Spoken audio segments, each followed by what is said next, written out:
Tightening its grip over Venezuelan oil exports, the Trump administration has reportedly filed for warrants to seize dozens of tankers linked to its oil trade. Now, according to a report, multiple suits have been filed in district courts, primarily in the U.S. capital. However, number of seizure warrants filed and received remains unclear.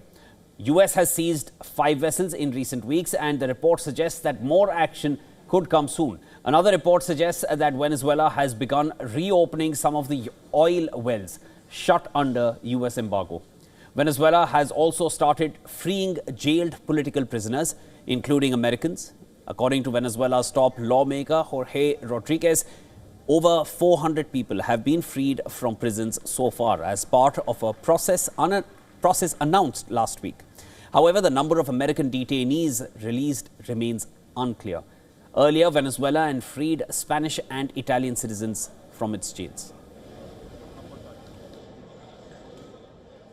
To date, more than 400 people have been released, the first 160 on December 23, 2024. I leave the list at your disposal if you want to see it, Citizen Deputy. However, rights groups contest these claims. They say only 60 to 70 prisoners have been released, complaining about the slow pace of releases and lack of information from authorities. Venezuela's leading NGO, Foro Penal, says that at least 800 political prisoners were behind bars at the beginning of the year. Well, for us as family members, it's obviously a very distressing, inhuman, cruel situation that 5 days after the state announced a set of releases, a supposed significant number of releases to be carried out in the coming days, we haven't even reached 5% of the number of people detained in Venezuela. Meanwhile, Venezuela is still working to identify those killed during the U.S. military operation to capture Venezuelan leader Nicolas Maduro. According to Interior Minister Cabello, the victims will now be identified with DNA testing.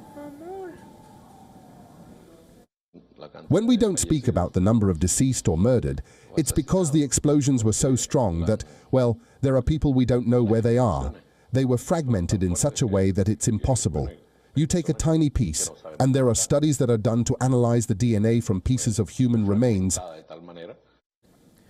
Venezuelans continue to protest for the release of ousted leader Maduro and his wife Cilia Flores.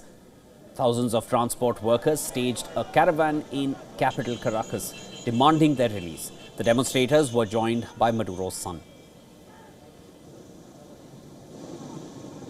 We are making the right decisions. Let's have no doubt, we are going to keep the country's peace, we are going to ensure the country moves forward, and we are going to bring back Nicolas Maduro and Cilia Flores so we can continue leading the way, building the model Chavez left us, social justice and prosperity for everyone.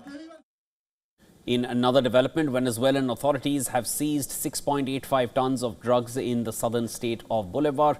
According to Interior Minister Cabello, Venezuela has seized a total of over 7,100 kilograms of drugs so far this year. However, he rejected allegations of drug trafficking, calling it a U.S. narrative. Venezuelans have also regained access to social media platform X. This is after a year-long blockage. Captured Venezuelan leader Nicolas Maduro's X account was updated with a photo of the deposed leader and his wife. And along with it was a text, "We want you back."